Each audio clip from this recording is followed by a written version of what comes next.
Hi, I'm Marty Nemko. Some people are frustrated at their lack of agency. For example, they may want more control over decisions at work, in a relationship, or over what other people believe or do. Of course, you could try to be more assertive, more persuasive, change jobs, change relationships, and so on, which may or may not get you more agency. But the focus here is going to be on reminding you of the agency that everyone has and perhaps takes for granted or doesn't make the most of. And for each of the following, no one can take away your agency. Thinking. What a freeing luxury to be able to think what the hell you want, conventional or not, passionate or passive. Do take the time to indulge that luxury. Sit in your comfortable chair, in the bath, while driving, or as I do, I am in that morning reverie, the time between sleep and getting out of bed. I usually take a minute to think, about the upcoming day, but sometimes bigger thoughts, politics, my relationships, the meaning of life as I'll practice it today. Another source of agency that we all have is reading and watching. We have a massive choice of what to read or watch, although publishers are exerting a level of censorship of contra-zeitgeist thought that I do find troubling. But there is a proliferation of content. In print, the range extends beyond the traditional media, such as the New York Times and Wall Street Journal, to Vox, Vice, and BuzzFeed on the left, to American Thinker, Daily Caller, and the National Review, long-standing, on the right. Another source of our agency is who and how to interact.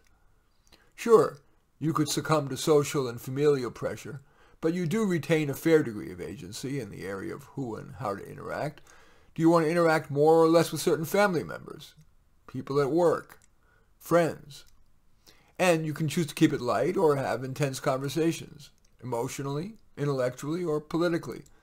You can keep the meetings brief or extended, in person, by phone, or, Zoom. And of course, you have choice in how much time to spend alone. We also have agency regarding our pace. Unless you have a boss or domestic partner who's cracking the whip or demanding that you slow down, you can choose the pace at which you go through life. People vary in their natural tempo, and it's lovely to be able to proceed at your pace. Appearance. We have choice in that as well, agency in that. I'm a simple dresser, as you can tell. I wear one of a dozen collared shirts and jeans with clients, and one of a dozen t-shirts otherwise, including when recording most of my YouTube videos. I enjoy the freedom of not having to get dressed up. Plus, I feel good about letting my success rise and fall on my substance, not my veneer. If someone dismisses my content because of my veneer isn't to their liking, I think of it as their loss. We also have agency around our housework. No one's going to invade your home to see how often you vacuum, empty the sink, or clean the toilet. It can feel good to have all the choices, not just of how frequently you do those things, but the products.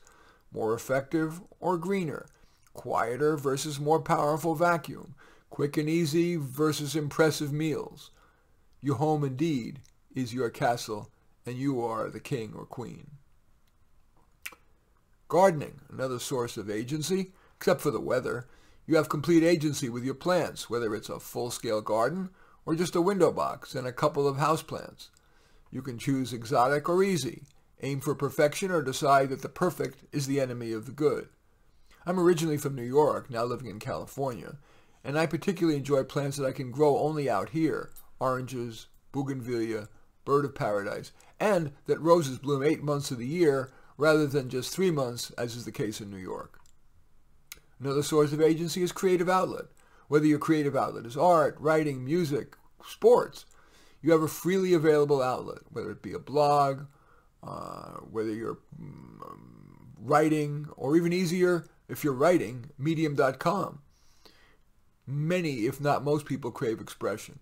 If you're using such vehicles, you have nearly complete agency, except perhaps if you want to say something that might elicit criticism and you might feel some self-censorship or censorship from others. The takeaway? There's a lot that is beyond our control, but cherishing and making the most of what we can control can help us keep our stress under control and make us feel better about our lives. In any event, I do thank you for watching. I'm Marty Nemko. I welcome your thumbs up and accept your thumbs down. I always look forward to your comments and especially like it if you hit the share button below. Share on your social media so that my efforts can have broader impact. And I am flattered if you choose to subscribe to my channel. In any event, I do thank you for watching. I am Marty Nemko.